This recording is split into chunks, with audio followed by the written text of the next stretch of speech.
And that same Kenyan spirit is as alive today as it was during the struggle for our independence.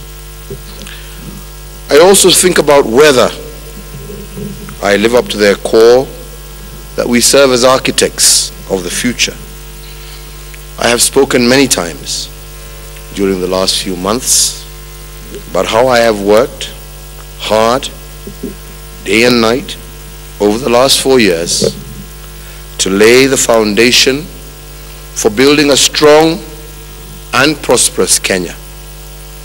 But the truth is, we have worked together as a people to lay that foundation.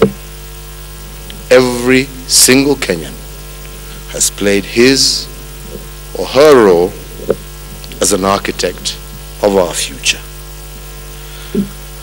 We have young entrepreneurs carving out our nation's new job-creating 21st century economy. We have mothers battling the effects of drought to continue to put food on their families' tables.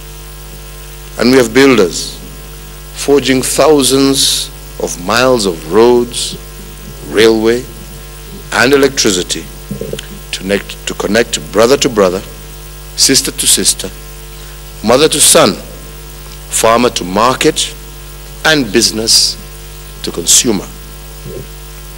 I know that many Kenyans are still struggling, and we have much more work to do. But I am encouraged to see the spirit of the Kenyan people every day. The spirit of architects laying the foundation for our nation's future prosperity across every corner of our country.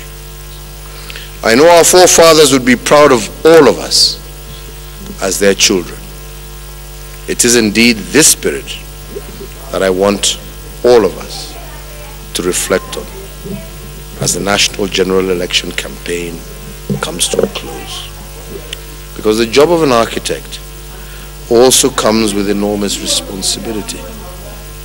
Each and every one of us is charged by God and by the legacy of every great Kenyan who has lived before us to care for one another, to love one another, to always consider the consequences for the future over the passions and ambitions of the present. If our fathers were here today, sitting next to us, I am certain that they would urge every Kenyan to do what I am about to implore. We are all Kenyans. Our mothers and fathers all struggled so that we would all have a better Kenya and a better future. They gave us the greatest gift any son or daughter could ask for. They gave us a home. They gave us our beautiful nation.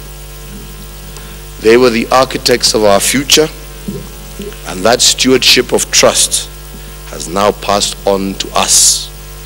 We must not, and I repeat, we must not disappoint them. No matter the result of this election, we must stand together as one people. Above all, we must reject intimidation. We must reject violence or any attempt to divide us. Kenya is the only home we have. It is the only home we know. Our children look to us to show them the way, to pass to them a country that is in a better state than that was left to us. We must not disappoint the founders of this nation, and equally, we must not betray our children. My final thought is this: as we look to the future, I am confident that brighter, happier, more prosperous and peaceful days lie ahead for all Kenyans. I see a future where everyone can share in the wealth and prosperity of a modern 21st century nation.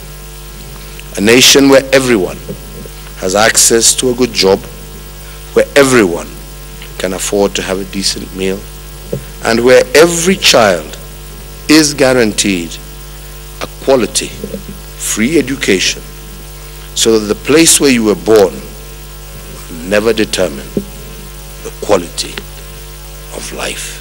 A nation where mothers and their babies can lead a healthy and happy life, where you can travel from one corner of our country to the other in hours, not weeks. And a nation where every family feels its life is safe and its property is secure. Fellow Kenyans, better days lie ahead. Yes, we have more work to do. But as Kenyans, as architects of the future, we can all be proud that we have made progress in laying the foundation for building a great nation, a stronger, safer, and prosperous country for all Kenyan citizens.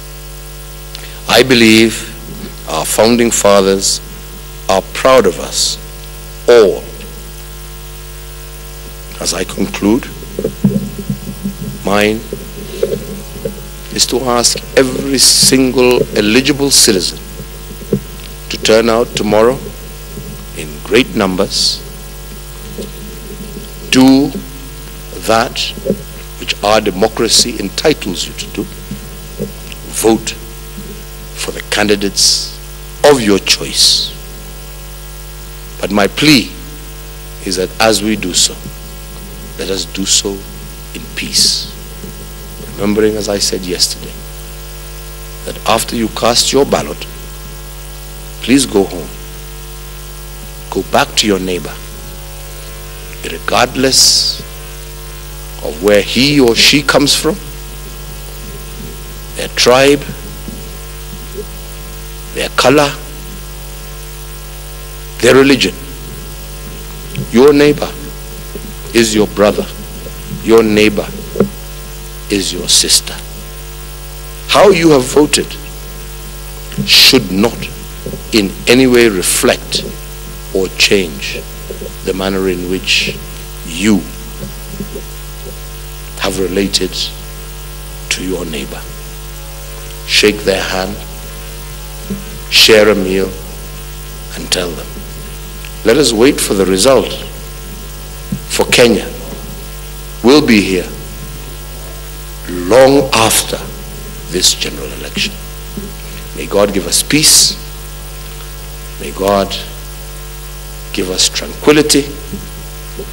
And may God protect this great country and her people in the future.